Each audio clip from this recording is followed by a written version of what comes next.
जय श्री राम। सनातन धर्म की जय। श्री सीता रामचंद्राभ्याय नमः। हर हर महादेव। श्रोता बंधु, रामायण महाकाव्य की पवित्र कथा लेकर आया हूँ। देवी कौसल्या ने जब देखा कि श्री राम वनवास का दृढ़ निश्चय कर चुके हैं, तब ये आदर युक्त हृदय से उनको आशीर्वाद देने लगी तथा पवित्र जल से आचमन करके वे यात्रा कालिक मंगल कृत्यों का अनुष्ठान करने लगी। माता बोली, बेटा, देव स्थानों और मंदिरों में जाकर प्रणाम करना। वे सब देवता महर्षियों के साथ वन में तुम्हारी रक्षा करें। महर्षि विश्वामित्र ने तुम्हें जो जो अस्त्र दिए हैं, वे सब के सब सदा सब ओर से तुम्हारी रक्षा करें। बेटा, मुनि का वेश धारण करके उस विशाल वन में विचरते हुए तुमसे समस्त देवता और दैत्य सदा सुखदायक हों। तदंतर ब्राह्मणों से स्वास्तिक वाचन संबंधी मंत्रों का पाठ कराया। इस प्रकार आशीर्वाद देकर कौसल्या ने पुत्र राम के मस्तक पर अक्षत रखकर चंदन और रोरी का टीका लगाया और बोली, श्री राम, वनवास से आकर पिता की प्रतिज्ञा को पूर्ण करके जब तुम राज सिंहासन पर बैठोगे, उस समय पुनः मैं प्रसन्नता पूर्वक तुम्हारा दर्शन करूंगी। जय श्री राम। श्रोता बंधु, मैं पंडित गोपाल जी तिवारी सत्य सनातन ज्ञान संगम चैनल से प्रभु श्री राम के चरणों में नमन करते हुए चैनल पर समस्त श्रोता बंधुओं का स्वागत करता हूँ। हमारा प्रयास पौराणिक कथाओं को जन जन तक पहुँचाना है। श्रोता बंधु, माता कौसल्या से आज्ञा लेकर श्री राम सीता के महल की ओर चले। विदेह नंदिनी सीता ने अभी तक वह सारा हाल नहीं सुना था। सीता देवताओं की पूजा करके प्रसन्न चित्त से श्री राम के आगमन की प्रतीक्षा कर रही थी। इतने में श्री राम अपने अंतःपुर में प्रवेश किए। उनका चेहरा कुछ उदास था। श्री राम को उदास देख सीता घबरा गई। सीता बोली, रघुनंदन, आज पुष्य नक्षत्र है जो अभिषेक के योग्य है। ब्राह्मणों ने आपके अभिषेक का समय इसी नक्षत्र में बताया है। ऐसे समय में आपका मन इतना उदास क्यों है? तब श्री राम ने कहा, सीते, आज पिताजी मुझे 14 वर्षों के लिए वन में भेज रहे हैं। मैं भी पिताजी की उस आज्ञा का पालन करने के लिए आज ही वन को चला जाऊंगा। सीते, तुम धैर्य धारण करके रहना। तुम मेरे पिता महाराज दशरथ तथा माता कौसल्या की सेवा तथा आदर करना। विदेह नंदिनी, तुम भरत की इच्छा के विरुद्ध कोई काम न करना, क्योंकि वे इस समय मेरे देश और कुल के राजा हैं। सीता बोली, आर्यपुत्र, माता पिता भाई पुत्र और पुत्र वधू ये सब कर्मों का फल भोगते हुए अपने अपने भाग्य के अनुसार जीवन निर्वाह करते हैं, परंतु प्राणनाथ केवल पत्नी ही अपने पति के भाग्य का अनुसरण करती है। अतः आप अपने साथ मुझे भी वन में चलने की आज्ञा दीजिए। नारियों के लिए लोक और परलोक में एकमात्र पति ही सदा आश्रय देने वाला है। पिता, पुत्र, माता, सखियां तथा अपना शरीर भी उसका सच्चा सहायक नहीं है। मैं तो जैसे अपने पिता के घर में रहती थी, उसी प्रकार वन में भी सुखपूर्वक आपके साथ निवास करूंगी। मैं पतिव्रत धर्म का चिंतन करती हुई आपकी सेवा में लगी रहूंगी। सीता के इस प्रकार प्रार्थना करने पर श्री राम ने कहा, सीते, तुम उत्तम कुल में उत्पन्न हुई हो और सदा धर्म के आचरण में ही लगी रहती हो। अतः यहीं रहकर धर्म का पालन करो। जिससे मेरे मन को संतोष हो। सीते भयंकर वन में जंगली पशु मनुष्य को देखते ही उस पर चारों ओर से टूट पड़ते हैं। अतः वन दुख से भरा हुआ है। वन के मार्ग नुकीले कंकड़ और कांटों से भरे रहते हैं। उन मार्गों पर चलने में बड़ा कष्ट होता है। वहाँ आसपास जल नहीं मिलता। अतः वन बड़ा ही दुखदायी है। मिथिलेश कुमारी, वहाँ उपवास करना, सिर पर जटा का भार ढोना और बलकल वस्त्र धारण करना, यही वन की जीवन शैली है। वनवासियों को जैसा आहार मिल जाए उसी पर संतोष करना पड़ता है। अतः सीते वन दुख रूप ही है। देवी, वन में प्रचंड आंधी, घोर अंधकार, भूख का कष्ट तथा बड़े बड़े भय प्राप्त होते हैं। अतः वन अत्यंत दुखदायी है। श्री राम की बात सुनकर सीता को बड़ा दुख हुआ। उनके मुख पर आंसुओं की धारा बह चली।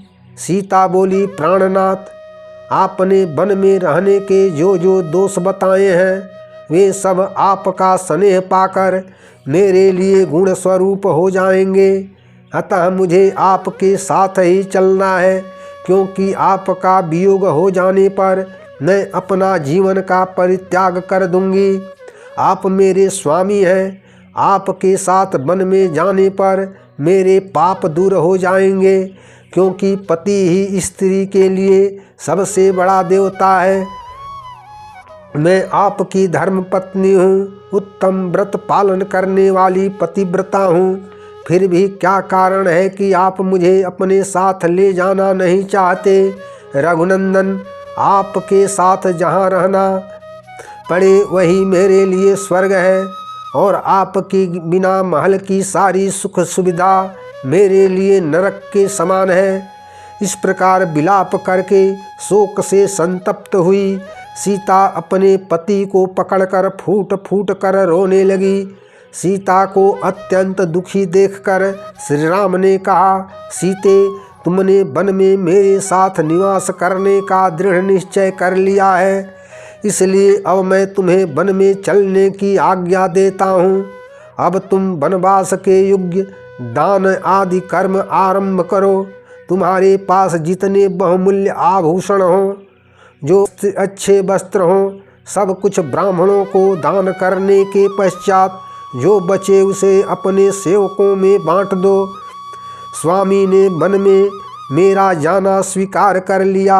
यह जानकर देवी सीता बहुत प्रसन्न हुई और शीघ्रतापूर्वक सब वस्तुओं का दान करने में जुट गई। उसी समय लक्ष्मण वहाँ पहले से ही आ गए थे। लक्ष्मण ने कहा, रघुनंदन, यदि आपने वन में जाने का निश्चय कर ही लिया है तो मैं भी आपका अनुसरण करूँगा। धनुष हाथ में लेकर आगे आगे चलूँगा। मैं आपके बिना स्वर्ग में जाने, अमर होने तथा संपूर्ण लोकों का ऐश्वर्य पाने की भी इच्छा नहीं रखता। लक्ष्मण की बात सुनकर श्री राम ने कहा, लक्ष्मण, यदि तुम मेरे साथ वन को चल दोगे तो माता कौशल्या और माता सुमित्रा की सेवा कौन करेगा? लक्ष्मण ने कहा, रघुनंदन, मैं प्रत्यंचा सहित धनुष लिए आपको रास्ता दिखाता हुआ मैं आपके आगे आगे चलूँगा। प्रतिदिन आपके लिए फल मूल लाऊंगा तथा तपस्वी जनों के लिए वन में मिलने वाले हवन सामग्री जुटाता रहूँगा। वन में आपके जागते या सोते हर समय में आपके हर आवश्यक कार्य पूर्ण करूँगा। लक्ष्मण की बात सुनकर श्री राम को बड़ी प्रसन्नता हुई और उन्होंने उनसे कहा, सुमित्रानंदन, जाओ माता तथा सभी सुहृदयों से मिलकर अपनी वन यात्रा के विषय में पूछ लो तथा उनकी आज्ञा और अनुमति ले लो। लक्ष्मण, राजा जनक के यज्ञ में वरुण देवता ने उन्हें 2 दिव्य धनुष दिए थे, साथ ही 2 दिव्य अमोघ कवच तथा अक्षय बाणों से भरे हुए 2 तरकस दिए थे। 2 स्वर्ण भूषित खड्ग प्रदान किए थे। वे सभी दिव्यास्त्र मिथिला नरेश ने मुझे दहेज में दिए थे, उन सबको महर्षि वशिष्ठ के घर में सत्कार पूर्वक रखा गया है। तुम उन सारे आयुधों को लेकर शीघ्र आओ। आज्ञा पाकर लक्ष्मण कुल गुरु वशिष्ठ के यहाँ गए। वहाँ से उन्होंने उन उत्तम आयुधों को लाकर श्री राम को दिखाया। तत्पश्चात विदेह कुमारी सीता के साथ श्री राम और लक्ष्मण ब्राह्मणों को बहुत सा धन दान करके बन जाने के लिए उद्यत होकर पिता का दर्शन करने के लिए गए। राजभवन में प्रवेश करके उन्होंने देखा सुमंत्र पास ही दुखी होकर खड़े हैं, परंतु श्री राम पिता की आज्ञा का विधि पूर्वक पालन करने की इच्छा से उनका दर्शन करने के लिए आगे बढ़े। श्री राम सुमंत्र से बोले, आप महाराज को मेरे आगमन की सूचना दे दो। अंतःपुर में जाकर सुमंत ने राजा को हाथ जोड़कर कहा, पृथ्वीनाथ, आपके पुत्र श्री राम ब्राह्मणों तथा आश्रित सेवकों को भी अपना सारा दान देकर द्वार पर खड़े हैं, आपका दर्शन करना चाहते हैं। राजा की आज्ञा से सुमंत श्री राम लक्ष्मण तथा सीता को लेकर महाराज के पास आए। तब श्री राम ने हाथ जोड़कर महाराज से कहा, महाराज, मैं आपकी आज्ञा से दंडकारण्य को जा रहा हूँ। मेरे साथ लक्ष्मण को भी वन में जाने की आज्ञा दीजिए, साथ ही सीता को भी मेरे साथ वन को जाने की आज्ञा दें। श्री राम की बात सुनकर और उन्हें मुनि भेष धारण किए देख राजा शोक से अचेत हो गए। होश आने पर बोले, आज मेरे ऊपर यह संकट आ पड़ा है। समय पूरा हुए बिना किसी के प्राण नहीं निकलते, तभी तो कैकेयी के द्वारा कलेश पाने पर भी मेरी मृत्यु नहीं हो रही है। राजा दशरथ आंसू भरे नेत्रों से देखते हुए सुमंत से बोले, सुमंत, तुम सवारी योग्य एक रथ को उत्तम घोड़े जोत कर यहाँ ले आओ। श्री राम को उस पर बैठाकर नगर से बाहर तक पहुँचा दो। सुमंत एक उत्तम रथ लेकर आए। तदंतर राम लक्ष्मण और सीता ने हाथ जोड़कर राजा दशरथ के चरण स्पर्श किए। उनसे विदा लेकर सीता सहित श्री राम माता कौशल्या के चरणों में प्रणाम किए। अपने पुत्र लक्ष्मण को प्रणाम करते देख माता सुमित्रा ने आशीर्वाद देते हुए कहा, वत्स, तुम श्री राम के परम अनुरागी हो। अपने बड़े भाई के वन में इधर उधर जाते समय तुम उनकी सेवा में कभी प्रमाद न करना। बेटा, तुम श्री राम को पिता तथा सीता को अपनी माता मानना और वन को ही अयोध्या जानना। अब सुखपूर्वक यहाँ से प्रस्थान करो। तब सुमंत ने हाथ जोड़कर कहा, श्री राम, आपका कल्याण हो, आप रथ पर बैठिए। तब सीता उस रथ पर आरूढ़ हुई। इसके बाद दोनों भाई श्री राम और लक्ष्मण उस रथ पर शीघ्र ही आरूढ़ हो गए। तब सुमंत ने रथ को आगे बढ़ाया। अयोध्या के सभी लोग पीड़ित होकर श्री राम के पीछे पीछे दौड़े। वे सब के सब ऊंच स्वर में बोले, सुमंत, रथ को धीरे धीरे ले चलो, हम भी इनके साथ वन में ही रहेंगे। विदेह नंदिनी सीता कृतार्थ हो गई, क्योंकि छाया की भांति पति के पीछे पीछे चली जा रही है। आओ लक्ष्मण, तुम भी कृतार्थ हो गए। तुम अपने देवतुल्य भाई की वन में सेवा करोगे। ऐसा कहते हुए पुरवासी श्री राम के पीछे पीछे चले जा रहे थे। श्री राम के कहने पर सुमंत ने घोड़ों को तीव्र गति से चलने के लिए हाँका। श्री राम के पीछे आने वाले कुछ शरीर मात्र से लौटे, मन से नहीं लौटे। दूसरे मनुष्य का समुदाय मन और शरीर दोनों से नहीं लौटा। जय श्री राम। श्रोता बंधु, वाल्मीकि रामायण से सीता के साथ श्री राम लक्ष्मण के वनगमन की कथा सुनकर लाइक करें, शेयर करें, कमेंट करें तथा चैनल को सब्सक्राइब जरूर करें। सनातन धर्म की जय। हर हर महादेव।